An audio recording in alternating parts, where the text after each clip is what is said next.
Hi, I'm Mark Rappin, EVP of Strategic Partnership with the ARF, and I'm here with Lindsay Pattison. Hi, I'm Lindsay Pattison. I'm the Global CEO of Maxis, and I'm really happy to be here with the ARF. This whole world of advertising, data, analytics, marketing, it's all kind of crashing together. How do you find your way through it? Where do you see it going? What's interesting is the magic hasn't quite got to the machine part Right. yet. We need people who can interpret data, people that use technology wisely, and from looking at the data then have insight and make intuitive leaps, because great creativity still comes from a human brain. But AI is going to do a pretty good job of mapping our neural networks and getting smarter, and machine learning is super quick, so maybe we have to watch out. And talk about the need for creativity in the media world. You speak to creative departments or creative teams, their heart doesn't sing when they hear the word programmatic, it sinks. Right. That's not great for creatives. So I think we need to figure out and get closer together and work out a way that programmatic can be creative. But we need to get the value equation between great commercials and great content worked out better. And I think it's 38% is the current stat of people globally are using an ad blocker. Right. And they're using an ad blocker on their mobile because the mobile is a very personal device. So it's intrusive, number one. Two, it slows down the loading of that great content they're actually trying to go for. Three, if you're paying for your own subscription, so you're not in a corporate world, it also uses up a huge amount of your data to load the ad, let alone the content. So there's not a lot for a consumer to love about that, and I feel we must have a better technological solution to make ads load quicker.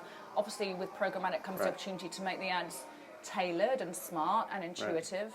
But it's a real challenge for us at the moment, ad blocking. We've seen frequency overload, and actually seeing the curve of frequency, go the other way, that if you hit somebody more than 30 times in a month, one way or the other, you're actually going to hurt your sales and they're going to go down. I agree. I think one of the basic principles of media is effective frequency, and it's very hard to have effective frequency when you have walled gardens. Right. Talk to me a little bit about what the challenges were when you joined Maxis. So Maxis was a brilliant opportunity for me. So I was a managing partner at PhD. I loved my time there. So there was a recruitment headhunter called me about an opportunity to be CEO of a new agency. I realised the opportunity was to almost be a startup, but within the stable of Group M, and then Group M in turn as part of WPP. And I thought, what an amazing opportunity. So I forgot about being an MD, I went straight to CEO. But Group M are a great parent. Scale is really helpful in terms of trading, and it's really helpful in terms of investment in technology, and also for me in terms of resource. What do you look for in the people that you're trying to bring on board? Well, entrepreneurial, agile, passionate, and collaborative. What guidance do you give young people? Younger people they'll ask you about your plan. I don't think you really... Did you have a plan? No, I didn't have a plan. I was ambitious, I was curious, but I also think I'm quite loyal. And if you're part of a big group, if you work for WPP or Omnicom or Publicis, look across for opportunities. One of the other things that Gail and I started in the States is women in analytics. Too many people that look like me and not enough people that look like Gail. How has that sort of affected you throughout your career, and how are you making a difference today? I don't think being female ever held me back.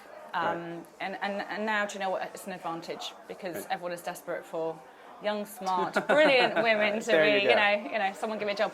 I thank my parents for it. Some kind of inbuilt confidence. I was a competitive swimmer, so I competed. I like to win, and I worked with brilliant men along the way.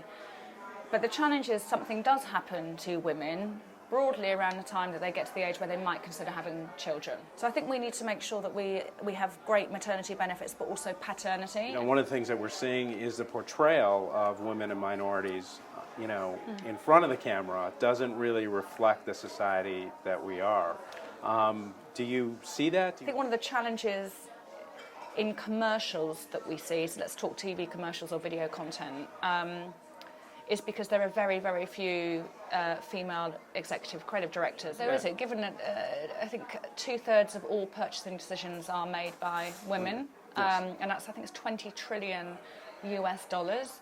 The people making the ad should better reflect the people that are largely buying the product or services. As you look out over the next 5 years, what's the word that you would pick? I think programmatic is an overused word. I think content is a misunderstood and overused word. The word I have been hearing a lot about this year is live.